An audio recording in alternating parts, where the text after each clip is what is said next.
নমস্কার বন্ধুরা, আশা করি আপনারা সবাই ভালো আছেন। আজকে আমি আপনাদেরকে খেজুর গুড়ের মালপোয়া বানিয়ে দেখাবো, খুবই নরম। তো চলুন দেখে নেবেন আমি খেজুর গুড়ের মালপোয়া কিভাবে আমি তৈরি করি খেজুর গুড় দিয়ে।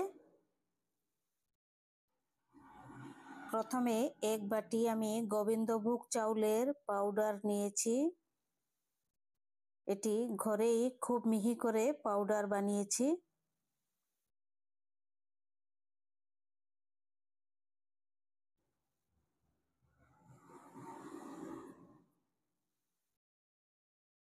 এখন চা চামচ দিয়ে 5 চামচ খেজুর গুড় দিয়ে দেব। এই যে চা চামচ দিয়ে 5 চামচ খেজুর গুড়, এটি এরকমই কিনতে পাওয়া যায়, তো এরকমই আমি কিনে এনেছি।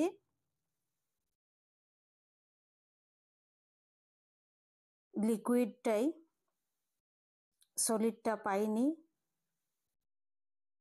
নলেন গুড় এই কাপ দিয়ে এখন 1 কাপ জল দিয়ে দিচ্ছি। জল দিয়ে খুব ভালো করে ফেটাতে হবে।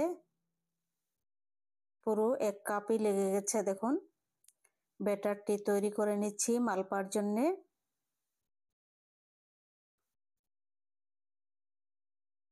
আর চিনি দিতে হবে না, খুবই মিষ্টি হবে, নলেন গুড় দিয়েছি। খুব সুন্দর সেন্ট হবে এবং নরম হবে।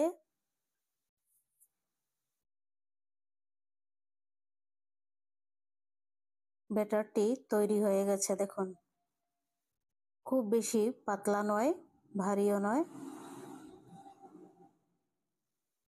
এখন ভেজে নেব।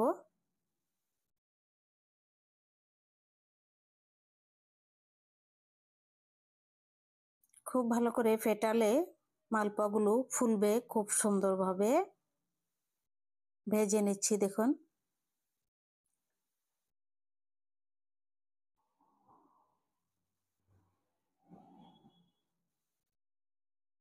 কত সুন্দর ফুলেছে। এরকম ভাবে আপনারা বানিয়ে খাবেন, খুবই ভালো লাগবে নলেন গুড় দিয়ে।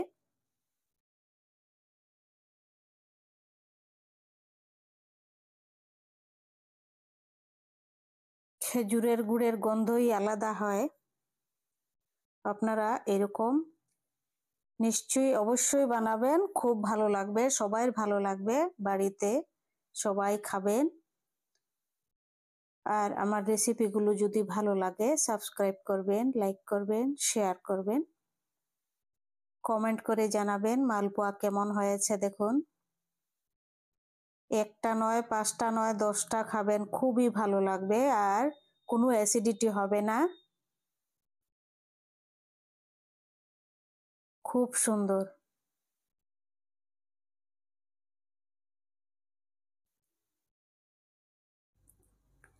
সব মালপোয়াগুলো হয়ে গেছে ভাজা। দেখুন কত নরম হয়েছে, খুবই নরম হয়েছে।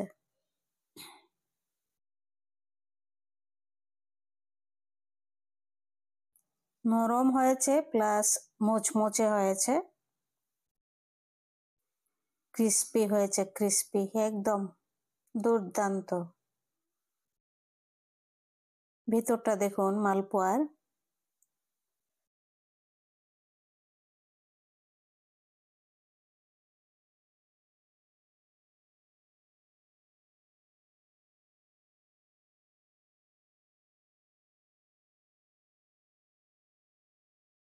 এরকম ভাবে আপনারা বানিয়ে খাবেন আর আমাকে কমেন্ট করে জানাবেন কেমন লাগলো এই রেসিপিটি।